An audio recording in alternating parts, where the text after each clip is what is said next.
Hey YouTube! So another What the F universe.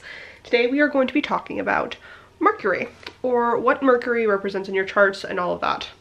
Now, one of my lovely teachers in my astrology class, back when I took that a few months ago, said that the planets were kind of like the main stuff, yeah, of your astrological chart, and then like the signs that they fall in and the houses they fall in are more of like the houses are more important than the signs, but then it's like the outfits that you wear, and then for like different things. So kind of like you in like your favorite outfit is like you is the planet in like the sign that it's like most comfiest in, and you could be like really comfy, you could be like really go giddy, or you could be like really uncomfortable, you know? Like if someone dressed me head to toe in hot pink, I'd be very uncomfortable. That wouldn't work for me. Or like that really, like what is that? That like lime green? No, like that type of deal. So when we're talking about Mercury, we're talking about the planet that represents communication, the logical side. But basically the god of Mercury was the messenger, the flit really fast, we're talking about speed, ease of communication. Also things that come up with different stuff with Mercury is transportation, the logical side of things. So where Mercury falls in your chart, and also what planet it falls into, or what sign it falls into, kind of shows how you communicate things, how you, your logic side of your brain works. Things of that nature, right? And also, so then when like Mercury goes in retrograde, everyone freaks out. It's not that big of a deal.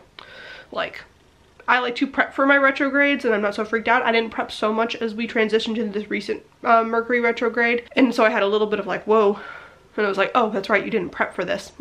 But also the lovely random witch reminded me that, hey, Mercury retrogrades in general, not just Mercury retrograde, is very trickster element, very playful. Let's see what's going on. So I'm definitely kind of like feeling into my Loki vibes, seeing what he could pull out for me during the retrogrades as well, because I hadn't really thought of it that way, but it makes a whole lot of sense when you think about it. So my Mercury falls within the sign of Cancer.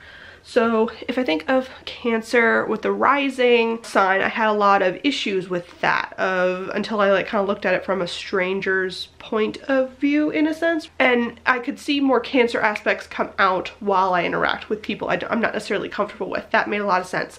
But Mercury in the sign of Cancer for how I communicate does make a lot of sense, because even though I'm a Gemini, which very flitty, very much all about the information from my sun sign, when it comes to communicating things, I love to ease and flow into communications. I am very much about the trying to be as tactful as possible as I'm communicating things. I think tact is very, very, very, very, very important. And in knowing when to use and when to be tactful is also extremely important. So the ease and the flow of things is really, really good. It also talks about Cancers in general. It has a very moody, emotional vibe to it, kind of like the underneath the surface, like the hard shell of the crab presentation and then the soft gooey insides.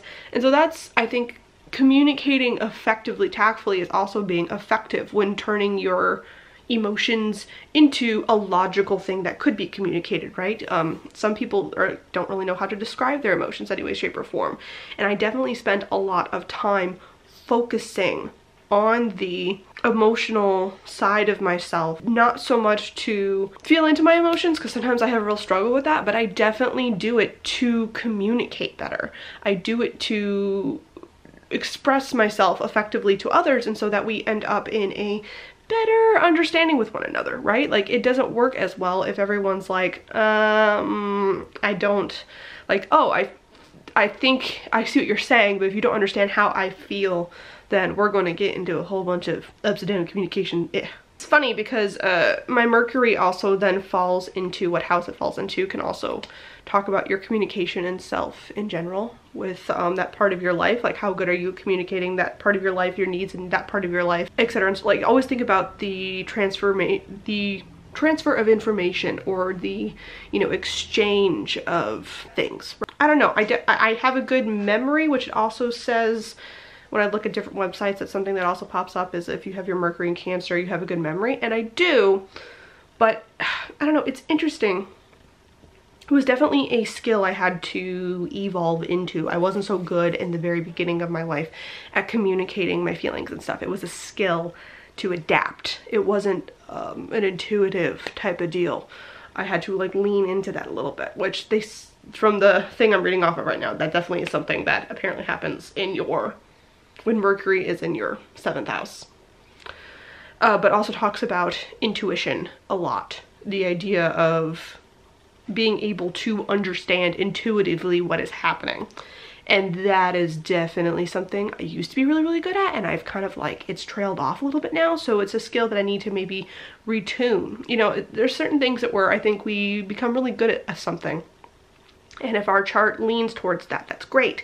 But if you don't get back on the bike, it's not like you can just jump on the bike right away. Like, you're gonna be a little clumsy with it. Like, even if you intuitively know how to ride a bike, you have to kind of get into how do the pedals work, how do I stand up appropriately, you know what I mean? So it's like, it's a rusty skill of mine in a sense. So that is Mercury for What the F Universe. My Mercury is in Cancer in my 7th house.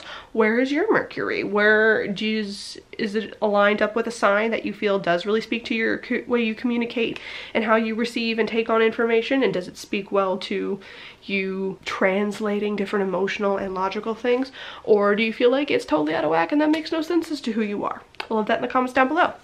Anyway, I make new videos every Monday, Wednesday, and Friday, and I will see you guys next time. Bye.